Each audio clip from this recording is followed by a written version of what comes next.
Welcome, welcome, welcome. Few guidelines, just as you're coming in, if you can please stay on mute. Also, our usual, turn off the AI assistants. We will have the recording posted on our Get Cerius YouTube channel. Unless you get really, really bored one day, you got nothing to do, or you can't sleep at night, and you want to read a transcript of this recording, of which it will make no sense, because no one's ever been able to make sense of what I said when it was transcribed into writing. There's absolutely no need for AI assistance. You can just go to our Get Cerius YouTube channel and listen to it all over again. You can also subscribe there and get notified of all new recordings that we publish. You will have the opportunity to chat. So get those keyboards ready. I hope no one is driving. And we will have time later in the session here for questions and comments. And as always, we love continuing the conversation on LinkedIn. So please follow us on LinkedIn and jump into the conversations we have, it seems like on a daily basis. In case you haven't noticed, we provide a lot of content and thought leadership as part of what we do here at Cerius. And I don't think I've ever been more passionate and driven as I am with expanding the opportunity for HR thought leadership.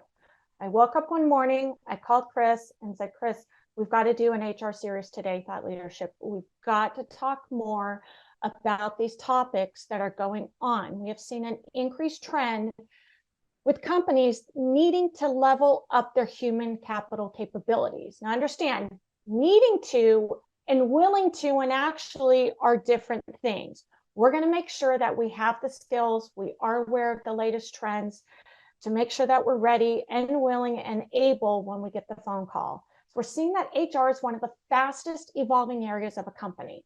We want to make sure it is easy to stay up to date on the latest changes, the trends, and support CEOs are needing from their HR leadership.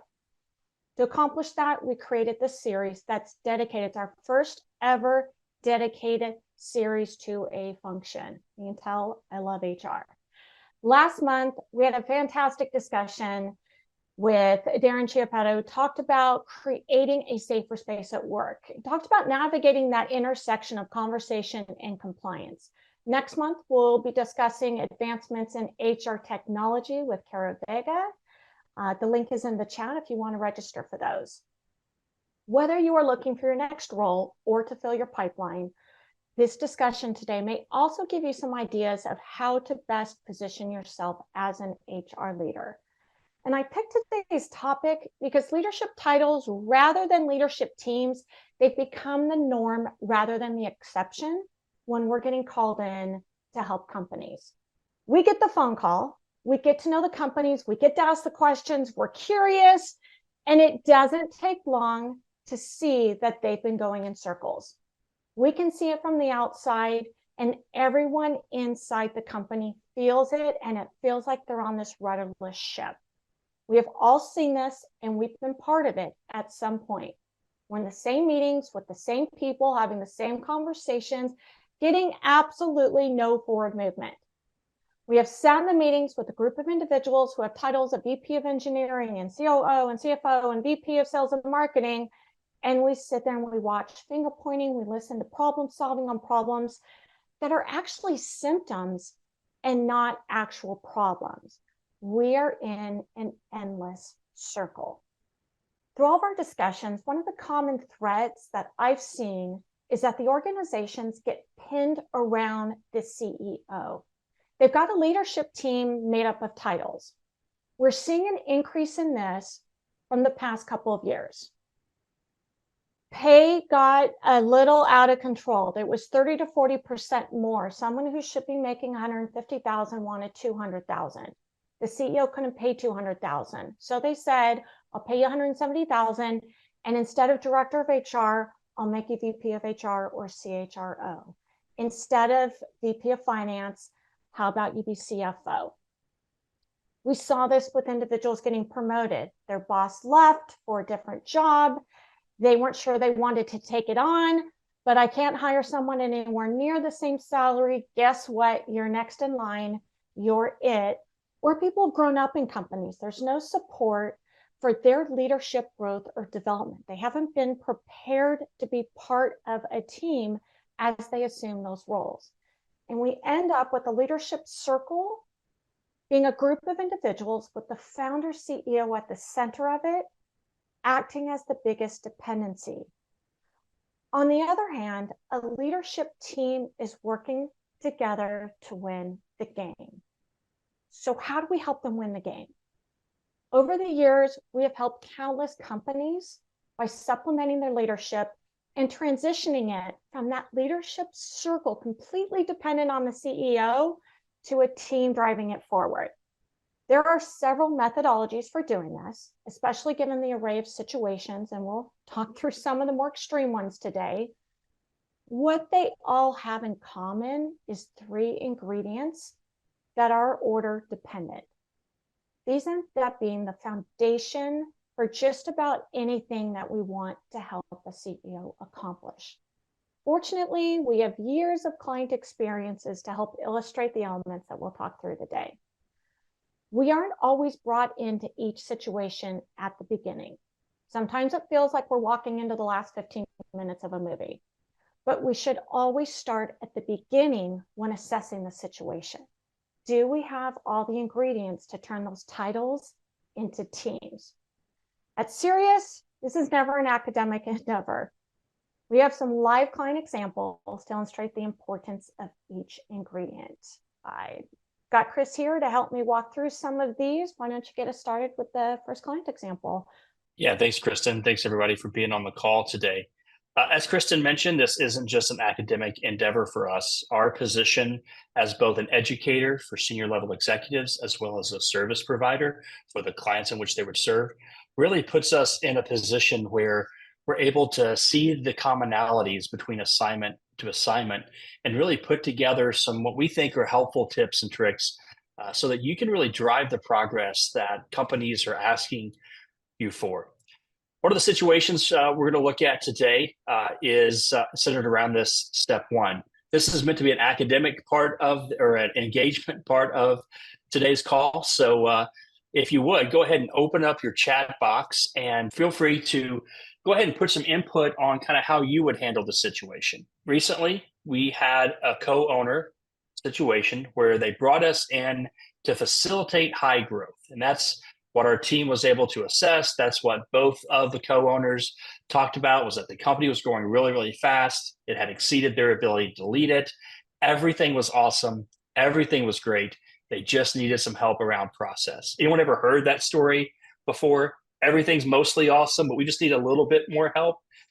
Well, once in there, our executive, our interim COO, was able to really quickly ascertain that the 2 owners are going different directions and they want different things with the company. Each have created kind of factions within the leadership team. They also have a personal tie. So think family-owned business, think people in a relationship, those kind of situations. So what's really happened here is that we have a fractured ownership group, which has led to a fractured leadership team, which in turn always leads to a fractured company.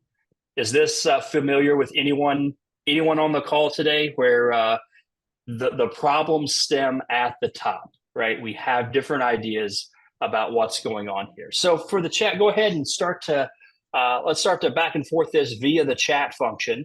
What would be your first initiative? Where would you start if you were our interim person going in there? So Anika says, unpack the different directions for shared vision and mission. That's actually did you see my next slide, Anika? Because that's actually what we ended up doing. So great job answering correctly first, right? Donna says, bring both individuals together to understand each other's direction. Kristin, did you leak the information before the call today, didn't you? You know what to do. Sharon kind of echoes this. Find the commonality and true reason for the business. That's a great answer. Charles, have open communication to align vision on common ground. I think you're going to see that play out here. Tanya, I've experienced the same situation years ago. Facilitated multiple sessions to clearly state their strategy. I thought this was simple. They ultimately led to multiple months of facilitating sessions to dive into their strategy, mission, and values. Great answer, Donna. Understanding how they make money, right? Getting them aligned back on the core business. I see a lot of comments very, very similar here. John also echoes finding commonality in their strategy. You guys are great HR leaders. You've kind of saw the tea leaves here kind of before we even got to it. What our interim COO was able to do was find that commonality. One of the things they both had in common was they did not want to work together anymore, and they made that very clear. They didn't want to be in a personal relationship anymore. They didn't want to be in a business relationship anymore. And while that may be obvious in how things were working, there's real traction in getting everyone on that same page. Let's be real clear. We don't want to do this together anymore. Our interim executive was able to create separate roadmaps for the business within understanding where both of them wanted to be in 3 months, 3 years, 3 decades, and really create some spaces in which they could move in that direction towards a defined outcome. And in this situation, and probably many that you have worked in before, if we can solve a highly volatile, dynamic, personal implication role like this, then almost everything is possible in the business world. But the key is really that first step, which is determining the destination, aligning the leadership with the owner, CEO, and the vision for where the company needs to go. And I like to use the combined owner/CEOs because so many of the times that we're brought in when an HR leader is being brought in, especially for the first time, is that the owner is playing a dual role. They are the investor in the business and the CEO. So a lot of discussions today are going to be around the founder-led organizations, though it certainly can be applied to others. And each of these really, it's known, they're simple. It's the order that we take them through that we have found the most success with clients. And that, Anika, I think you got it right off the bat, is we got to be clear on that vision. And I always appreciate the quotes and appreciate the adventurous individuals in life who say, it's not the destination, it's the journey. And I've always thought that's crazy in business. Unless you enjoy very painful, expensive journeys, it is all about the destination. Where do we want to end up? We want to start at the finish line. We want to hack the race. Start at the finish line and work backwards. And as intuitive and simple as it seems, I just spoke with this owner yesterday, wants to bring in a CEO. I said, great, what are the outcomes that you want that CEO? Where do you want to take the company? He said, well, I want him to grow. What are the outcomes? What needs to be accomplished in the next 6 months and 3 years? And he said, I'll call you back. I've got some homework to do. Raising money, bringing in a CEO, and didn't necessarily have the clarity on what's the finish line. So in Chris's example with the interim COO, he started at the end. They each wanted something very different from the company, which was so different, it could be 2 separate companies, 2 separate roadmaps. The roadmaps they were trying to build inside the same company had the owner solely focused on where they were at today and their sets of activities that unfortunately were competing. They nullified each other and confused everyone around them. Once that interim COO really got them focused on where they wanted to end up, it took the focus off of how much they didn't want to work together and what one said yesterday and the other one was going to do tomorrow, and it got them future oriented. So anytime we can get the mindset and the discussion future oriented, we get to start with the end in mind. I always like to use the term outcome-based thinking. So we start with the outcome we want and we work backwards. We get the ownership and leadership thinking, talking, and planning in terms of the outcomes. That determines everything else that we want to help them with. Have you ever tried to walk in and help a CEO on succession planning? There is a very big stone wall. We'll talk through today how to get them as the biggest advocate of succession planning. I'm such a fan of outcomes and asking the question, is that going to get you the outcome you want? I don't realize how often I say that until my son was giving my son advice one day. He's 11, so I give him a lot of advice. And his response to me was, Mom, that's good, but it's not going to give me the outcome I want, so I'm going to come up with something different. Anytime we can focus on what's the outcome we want and is what we're doing today going to get us there, it answers a lot of questions and stops us from doing a lot of things we shouldn't be doing. We want that in our DNA. The first thing, where do I want to end up with this? Am I doing the right thing now to end up there? And is the problem I'm solving going to get me there? Or as we walk in, we've all been there, we walk in and we're solving for the wrong thing. The leadership team needs to know where they need to get to. And without this, they're sitting on a rudderless ship. Knowing where we want to go is really only part of the discussion. How many of us have children, nieces, nephews, next door neighbors? You either love the game of why or it exhausts you. And going through it with business leaders is absolutely no different. So I always like to approach it from curiosity. Why did you start your business or join it? What do you see the newspaper headline for your business in 5 years? Out of curiosity, why is that? When we start to use terms that aren't the normal vernacular, what's your vision for the company, what's your strategy, we tend to get a slightly different version of it. But without knowing the why we're headed in that direction and why we need to accomplish a certain goal, it really limits everyone's abilities to know what are the rules of the game as we're putting together the roadmap for that destination. And as humans, think about, we want to connect the dots. We want to understand why we're doing things. We don't want to just do them because we're told to do them. Understanding why we want to reach the goal is sometimes almost as important as the goal or the destination itself. That way we can adjust and we can flex as needed. And it really fosters curiosity throughout the organization. I do a lot of speaking, and I tell business owners, you do not want me to come in and speak to your teams unless you want to be asked the question why all day long, because they will bring out that curiosity and that creativity for why are we doing this. Make sure that we know all the answers, we've got the whys before we train them on that outcome-based, why are we doing this? Is it going to get us where we want to be? And as HR leaders, we also know that why helps us craft the storyline for our communications. We worked with an organization, they went through a major transformation, 100-year-old organization. The leadership team had done a great job crafting the destination, they had the roadmap, and they had their why. What they were missing was telling that story of the why. How do you get a 100-year-old organization to completely change its path and its trajectory? So that CEO actually brought in an interim CHRO to help refine what they had come up with and translate it so it would resonate throughout the organization. They knew the power of being able to answer, why are we doing this? Why are we going there?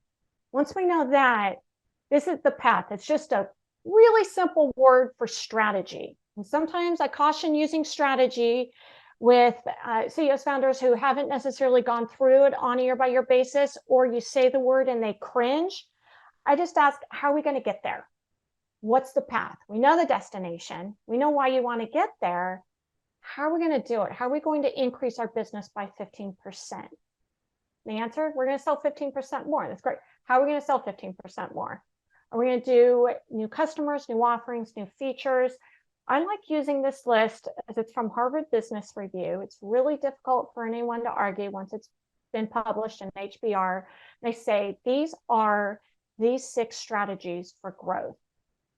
It's so much easier when you just get to pick a list versus trying to come up and spend 3 hours deciding how are we going to get there. Here's a great place to start. So I was talking with the CEO who said, we're going to grow 12% next year. Well, why? Because the industry is growing 12%. We don't need any sales or marketing. As long as the industry grows, we grow. Don't get me started on the other side of that, what happens when the industry contracts. So I asked him what his leadership team was working on this year to ensure that. His response was they're getting orders shipped on time to customers. There was no leadership team. There was no leadership circle. It was an operating team. No one had stopped to ask him why. They hadn't asked him, what was your dream for the company? And I'll tell you, having never been through it, it only took 4 whys and 1 so what then to have him talking about the passion he had for this industry. He'd grown up in it. He could see the trends. He could see where it was going. He could see that they needed to have a whole custom division to keep up with the industry and the new architecture. He wanted to be specced out in the architectural plans and have his brand on there. He had so many ideas for new features and new offerings, but they had broken every system that they had to this point. So we looked at this list and he goes, oh, new processes. That's where I need to start because I can't do anything else until I upgrade our processes and the infrastructure. So what was next? He needed to engage his team. And there is no one better than an HR leader to engage the team. Get it circulated, get it validated, talk to customers, figure out what are the potential roadblocks, and talk through what are we going to do when we hit those roadblocks. I think of it as crisis management. We know what's going to come up. I always love, we've got a great group on. Let's open up the chat. What are some of your favorite activities for validating that vision, that roadmap, the strategy? How do you get individuals who probably aren't used to working together as a team, they aren't used to being asked their opinion? How do you get them engaged and offering up input and not worry about sticking their head up and having whack-a-mole happen? Because that's probably what sometimes we're used to in those situations. So John had mentioned SWOT analysis can be super helpful for really understanding where we're headed, the destination, what kind of roadblocks are out there. Dolores also mentions around focus groups, interviews, data gathering, report finding, building out that plan, building out that roadmap, which we're going to talk about more on this call. Amy asked about, Amy posted about asking what we're trying to accomplish, right? What is that outcome? What are we actually destination trying to get to? And I love that we're using things that as leaders, CEOs, business owners, we're all used to the SWOT. We're used to the focus groups. And sometimes we don't realize the value or place of value in them. When they are the means and the answer to where we want to get to, validating how we're going to get there, pull up the P&L and go through the employee comp, all of the human capital comp that we spend in a given year. We're protecting that investment to make sure we've got the right people working on the right things in the right way. And Chris, to introduce the next concept, we've got a great client situation. What do we do next? We've got the destination. We've got the roadmap to get there. We just start divvying up the responsibilities, right? Right. If it were only that easy. So the next case study you guys could definitely participate in. You've probably seen this a time or 1,000 in your multi-decade careers. We've got the destination. The owner knows exactly where we're going. Sometimes that knee-jerk reaction is the owner or the CEO feels like they have to drive all the activity to get there, which is another opportunity for a great HR leader like yourself to say, hold on a second, let's break this apart. Let's see what you really should be focusing on, where you should be spending time. I just pulled one example. There are hundreds that we could use over the last 18 years of doing this. But a company came to us because they were having a lot of turnover within their sales and marketing verticals. And that was starting to trickle through other areas of the company. They came to us. We brought in a senior HR leader to figure out why this is happening. Where does this turnover come from? It was way higher than industry average, things like that. What we found to be true with our executive was that the owner started the company. They made the very first sales and they stayed involved and saw themselves as the best salesperson ever. right? No one could sell it like the CEO, like the owner. No one was just, they got the first one and they were going to get the last one. And really what this owner was doing unknowingly and unintentionally was really usurping the role of the VP of sales and marketing. Time and time again, they would have a plan. The owner, the CEO would interject themselves into that plan. So for the chat, you guys are starting to go ahead and put some stuff in there. That's great. Let's look at how much time does the owner spend on activities they shouldn't be doing. You've got them clear on the destination. They know exactly where the company should go. But now they're starting to do some of that operational creep. They're starting to go into the day-to-day a little more. They're kind of jumping in, jumping out of systems and processes that other leaders have set up. How often do you see, or how much time have you seen where owners are jumping into things that maybe aren't the best use of their time? So we started to see some comments coming in here. Anika, examine those S&W metrics. What is rewarded and what is recognized? Again, very good. We set those metrics. That's the first step in having accountability for who does what. Will these things get us to the destination that we want? Allison mentions, what is the growth plan for the business and how do the capabilities, roles, and responsibilities need to change to support the growth strategy?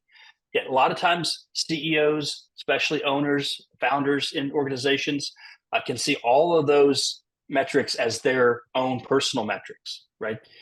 The only way they're going to get accomplished is if they do it. You've really got to fight back against that. Anika also says, get this owner a coach. I 100% agree. As a senior HR leader, you are the best prepared person to have that conversation.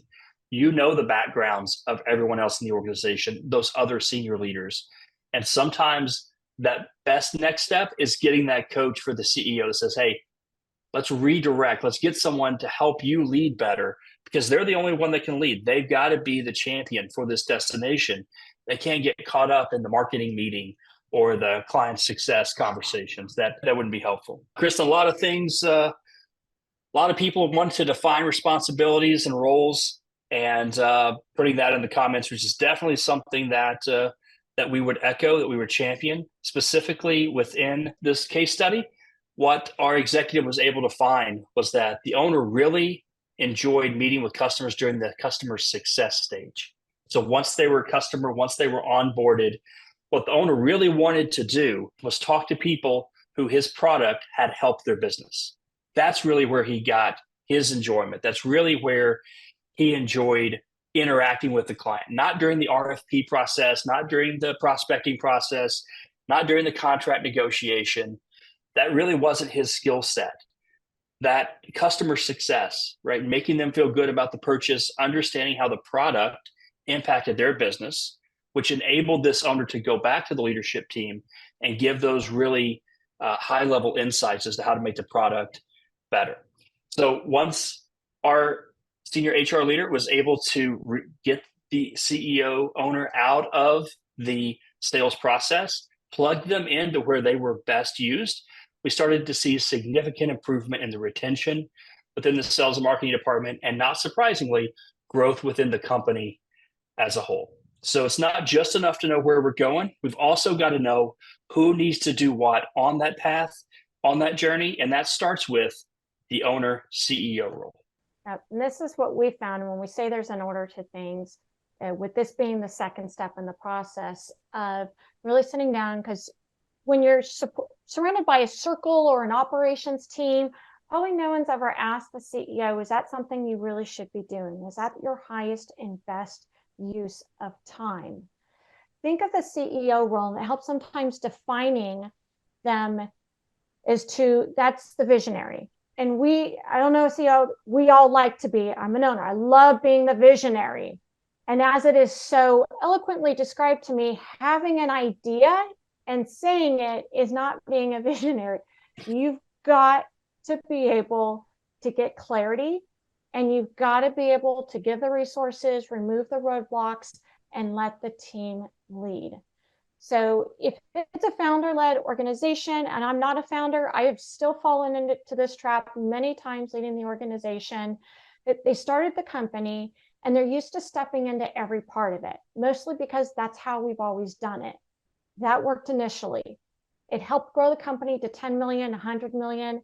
I had a CEO who was still involved in every aspect of the company, including reviewing every resume for every hire in that company. And the company was over $500 million because we missed the step at the beginning of sitting down and talking through what was his role in the company and helping to get clarity on that and getting him out of the process of reviewing every single resume that came in. As we know it, it isn't going to get the company to the destination, having them involved in some of those details that they may have been the best use of their time or had to be. It's not the highest and best use now. Help get them clarity on what the CEO role involves. These three responsibilities really need to be accomplished and get done. If the owner doesn't want to do them, then we can help find them alternatives. I think, Anita, you had mentioned, get them a coach, get them an advisor to walk through and give them the tools and just give them that added support. We can also help transition some of this to other individuals in the company. COOs, general managers have been very helpful in helping to give clarity and remove roadblocks. And in some cases, they may not want to be the CEO anymore. I just had a discussion the other day with a founder CEO who said, I don't want to be CEO. I want to be the brand ambassador. I want to be the company evangelist. I don't want to actually run the company. Sometimes the hardest thing to do is to stop doing what we've always done, and we will continue to do it until someone helps us be intentional about what we are doing and why we're doing it. How much of our time is spent on non-impact activities? We can help them get out of the weeds. I was just on a call with an M&A expert last week, and he said the number one challenge he's running into where the owner is intertwined with the company and he just can't sell it for reasonable value. He's got to get them unencumbered with the day-to-day operations of the business. And it is often tough to give something up until you know and are excited about what you're taking on. Take the discussion from you've got to give this up to what do you want to do? Get them dreaming about the company versus dreading what's around the next corner. They've got a team to do that, or at least they will have a team once you're done with it. I find that checklists are great. Templates, check from a list, graphics, anytime that you can easily walk them through. Have you ever given someone a blank piece of paper and a pen and said, go make a list? Make a list of everything that you're doing, and then we'll talk through what you enjoy doing and you're good at. You enjoy doing, you're okay at. You don't like doing and you're good at, and you don't like doing, you're not good at it. No one understands why you're still doing it. That's a really tough thing for anyone to do. And this can be used with everyone on the leadership team, where I found it very useful with owners to give them a checklist and walk through and just check mark it. I get it back in probably less than 2 minutes, and I use 2 different versions because it gives me a comparison. And it's a list that I've created, I'm used to. It doesn't take more than 60 seconds to find the pattern. This CEO loved nothing more than going out into the shop floor and spending time solving the toughest customer design challenges that were out there. The concept of spreadsheets and ROI, he dreaded. He loved new product innovation. I had him go through this list, and before we could even talk the next time, it had become so clear to him what he wanted to stop doing, not even needed to stop doing, what he wanted to stop doing. And he went into his calendar and he canceled every single one of the client update meetings. Just like Chris had said, those client update meetings during the process where we're going through, where we're doing what we said we promised to do. And he wiped them off their calendar. So excited. Imagine being the employee who now walked in, saw a bunch of meetings canceled off of the calendar. What did they think? So this is our opportunity to work with them. Figure, what do you keep? What do you give away? What do you eliminate? And how do we have a discussion around that with our team, especially the leadership who's seen a lot of things change and they may not know why.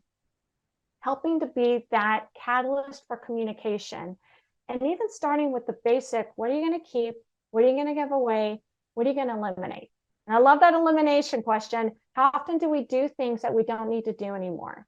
We go back to, is it going to get us the outcome that we want? Through every conversation, we now can tie it back to, where do you want this company to end up?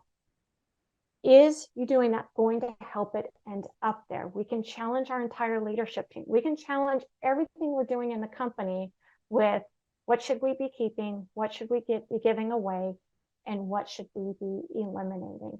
And we may not be able to give it all away today. That is where HR is such an incredible resource for, who do we need to develop? What skill sets do we not need? Do we have them internally to train and develop, or do we need to go externally? Is there a whole new hire that we need to make? We can prepare them that it's not going to be done the same way.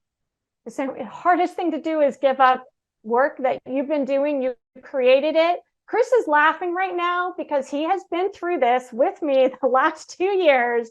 So I don't even know how things are done anymore. When someone else does it, they find a better, more efficient way. Because I built it with a bunch of Legos, little by little. He was able to look at it and say, oh, I now see what the purpose and the function of this. I see the end state. Here's how we're going to build this. Being able to simply give the clarity of, here's the outcome, and let the creativity just be intentional, and you'll see it come from the strangest of places, as we know. So we've got the what's next. We are all clear on the destination. We've had some great sessions with the CEO and owner, and I cannot stress that enough, having been through a number of situations where we missed that step of helping to get the clarity, and everyone, including got frustrated. What's next, Chris? Yeah, we've talked for about 40 minutes on these 2 steps. As you know, as senior HR, it takes a lot longer than 40 minutes to get to this point. Every once in a while, we will see someone who has got a company here. They've clarified the destination. They've got the owner's buy-in on what they're best at and reorganized some of their activities for that owner CEO to be using their highest and best use for efforts. And you kind of want to exhale a little bit, right? It's like, okay, we have come so far. We're good. We can just take a break right here. But one thing we've seen in 2 decades of working with companies is that you are at a checkpoint, but this is not the finish line yet, right? Just because you have the destination, just because now the owner's got clarity, that's not the last step. There's 3 steps. Kristin said at the beginning, this is the third. Something that we have been brought in a number of times on over the years is this thing right here. The leadership team was clear on the vision, right? They've been through workshops. They've worked through this, had a great HR leader to get them clear on the destination. They had clarity on the strategy, and the CEO did a great job of clearing the way. CEO stepped back from the things they needed to step back on. They stepped into the roles that only they could do. And they said, but we're still not seeing the progress. We're not seeing the forward momentum. And as you know, when that CEO, that owner, that founder has stepped back and they've kind of handed over some things, but they're not seeing the progress, that can create a loop back that's really dangerous, right? So we can't stop here. So if we have a clear destination and the owner is in the right role doing the right things, what could go wrong, right? What are some of the things you've seen go wrong? Jessica mentions disconnect from the rest of the organization. That is definitely a feeling that we hear from CEOs and owners sometimes as we're doing these check-ins with them is, I don't even know what's going on in my organization. I'm clear on where we're supposed to go, but what are those check-in points? Allison mentions leadership team doesn't know how to work with conflict. We're going to touch on that. That's a really insightful comment, Allison. Anika mentions market shifts. You can be, if we aren't reviewing this process on a consistent basis, and we just have this definition, we just have the owner roles. It's not a one and done thing. There's a loop back, there's a circle back, there's check-ins.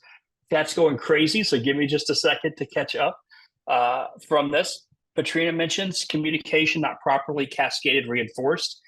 Communication is extremely vital at this step in the process. That's a great call out, because we know where we're going, we know what the owner's doing, but we've really got to get clarity on what everyone else is doing, where everyone else is working, who owns things like that. Michelle mentions leadership talent changes. Definitely could have some of that as we get clarity on where we're going. Some people are going to say, I don't want to go there. Right? That's not for me, right? Which is great to know, especially as the senior HR leader. That gives the rest of the team clarity on where the company's going. Do we have all the people wanting to go that direction? Because if you don't, everything after that's just going to continue to be a struggle. Kristin, tons more comments, but I think they're really all hitting at the core, which is the team still working independently. They have titles, they have clarity, but they're not on a team. They're not working on things together. Really, there's just no accountability. That's what a lot of these comments say. Kristin, how do we get this accountability? How do we turn these titles into teams? I love it when all that's left for me to do is to summarize and synthesize what has already been said.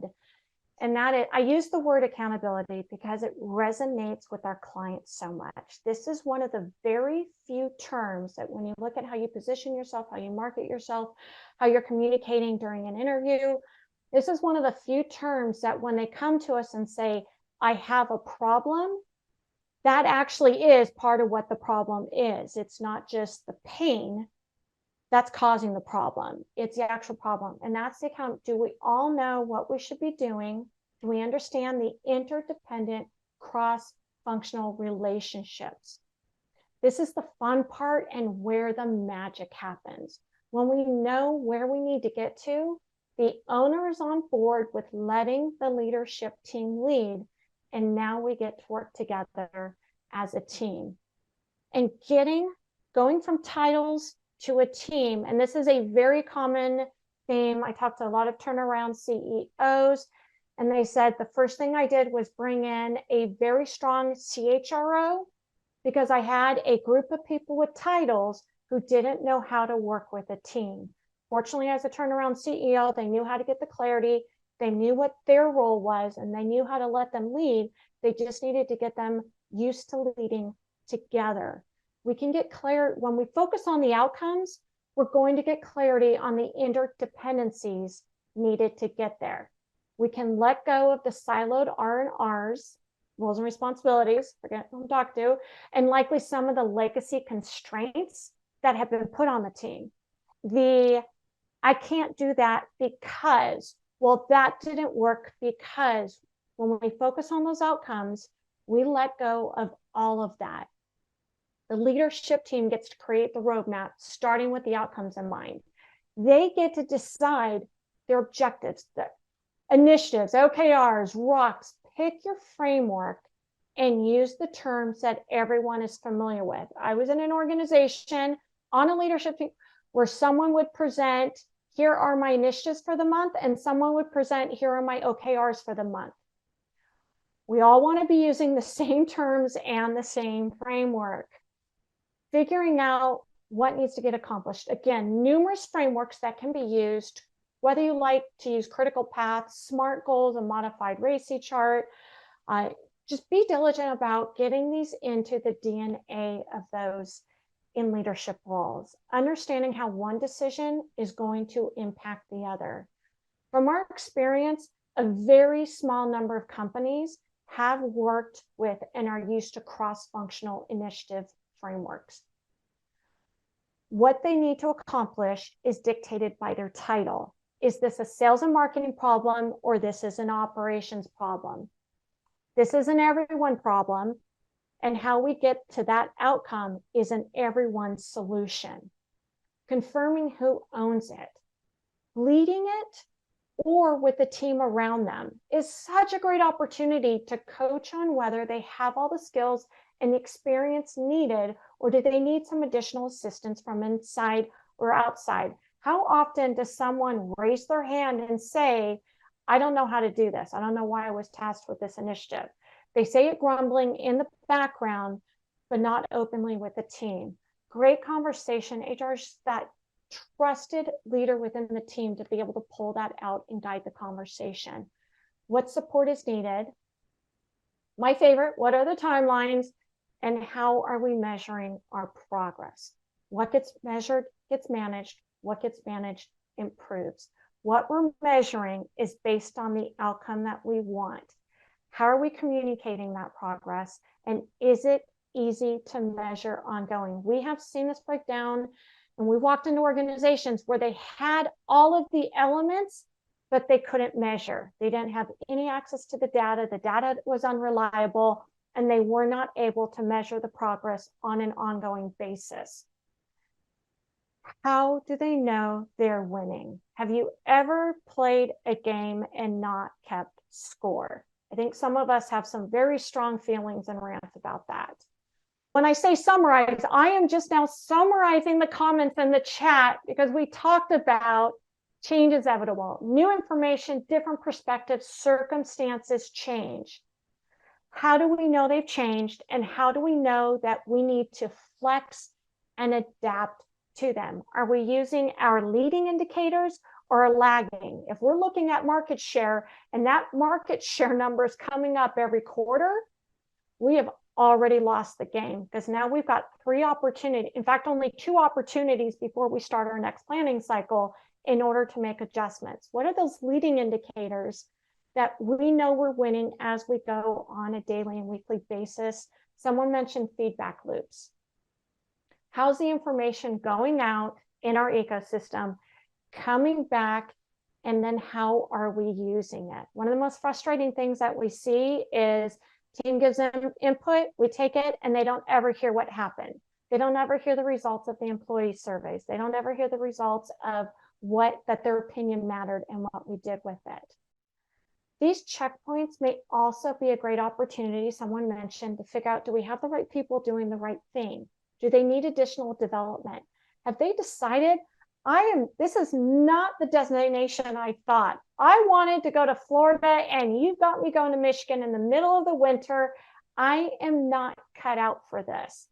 Give them the opportunity to raise their hand and get clarity on what they do want to do. HR now has all those tools to also help set performance expectations. We know what's expected of us. We talked about succession planning. We now have all the tools to where the owner CEO is probably one of the biggest advocates for succession planning, because that's going to get them to their destination clear. They have all of the elements of what do I need to give up and how do I develop the team. I think these were already said. How are we making sure? There are volumes written on this. Obviously, Lencioni, one of the leading individuals in the space on team alignment. I just say, how do we get them working together? How we all work together as a team. We've got clarity. We're consistent. Let the shiny object syndrome go, especially when, as the owner, the shiny object syndrome. Chris loves I have an idea, Chris. What do you think? Says, that's great. Let's talk in 3 months. We've got to be consistent. How are we communicating it? How are we working together, collaborating? Conflict. Thank you so much. How do we have healthy conflict, disagree, and still want to go out to dinner with each other afterwards? And the one that I am not the expert on, we have many individuals here on the call, are culture. We're not the expert, bring in a culture expert. The life cycle of a company starts and ends with the human capital. And I think that the HR role sits at the center of it. As CEOs continue to struggle to put together their teams, we've been hit by any number of changes over the last couple of years. We've seen a lot of reorgs. I think HR leadership can step in and lead that path forward. I've got so much more. I'm going to leave it at that, Chris. Why don't we, any questions, comments, suggestions? Why don't we open up the chat and use what time we have left for any questions or other suggestions?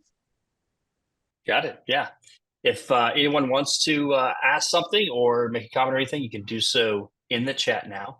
We will do our best to catch them and answer them, and walk through what's helpful on the call today. And while we're doing that, please do feel free to register, participate in any upcoming Cerius HR today. There will be a feedback form immediately upon the completion of this session. The only way we can improve, we can make sure that we're giving timely, valuable information in a way that it's resonating with you is feedback. Did a lot of acting growth. We call those stage notes. We welcome what topics do you want to hear? Are there any great speakers that you've heard you would recommend?